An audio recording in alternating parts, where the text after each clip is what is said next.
évacuateur de fumée.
Au début de l'année 1944, au nord de l'ancienne position de la batterie M3 du STP-115 Wuppertal, sont construits deux bunkers de type 612. Ces deux bunkers abritaient des canons PaK-36R. Le PaK-36R est un canon de campagne anti-char d'origine soviétique, dont de nombreux exemplaires ont été capturés et modifiés par la Wehrmacht durant la Seconde Guerre mondiale.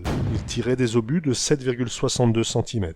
Les bunkers 612 nord et sud protégeaient à la fois l'accès à la mine d'or et la dune d'Amont et Urvimé au sud et le chemin vers Struan et Ekal au nord. Au niveau du bunker 612 sud, qui avait un canon PaK-36R de 7,62 cm, on trouve également un canon Skoda de 47 mm couvrant la plage vers l'ouest. Cet excellent canon de fabrication tchèque a été utilisé comme canon de campagne mais également dans des chars, comme le Panzerjäger 1,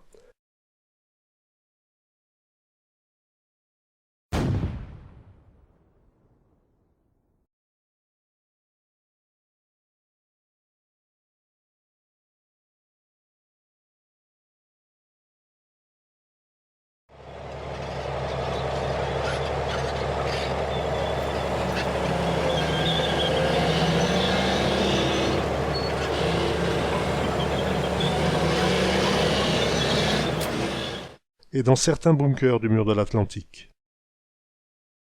Au XXe siècle, avec le recul du littoral, la petite falaise dunaire qui supportait le bunker 612 sud s'est affaissée, provoquant sa chute sur la plage.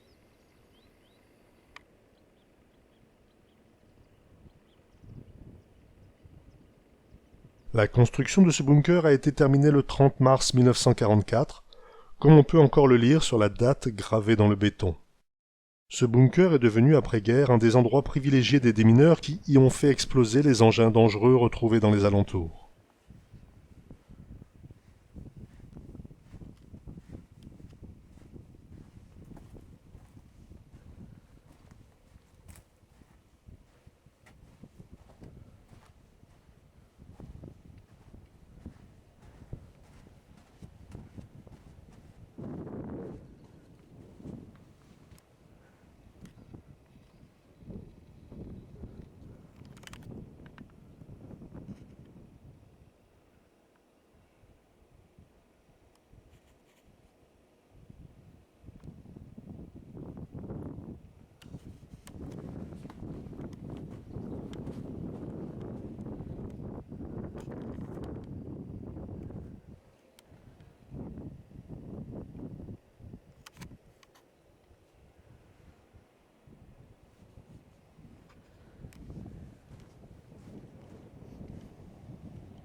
Le bunker 612 Nord est longtemps resté en porte-à-faux, en bord de falaise dunaire. Très récemment, durant l'été 2022, il est tombé de la falaise. Preuve, s'il en fallait encore une, du recul du littoral de 800.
Depuis 60 ans, le site de la mine d'or et la partie nord de la dune d'Amont, où se trouvait la batterie M3, ont retrouvé la quiétude voulue par les propriétaires, et les restes des bunkers s'enfoncent peu à peu dans l'oubli, par l'action de la nature qui reprend ses droits.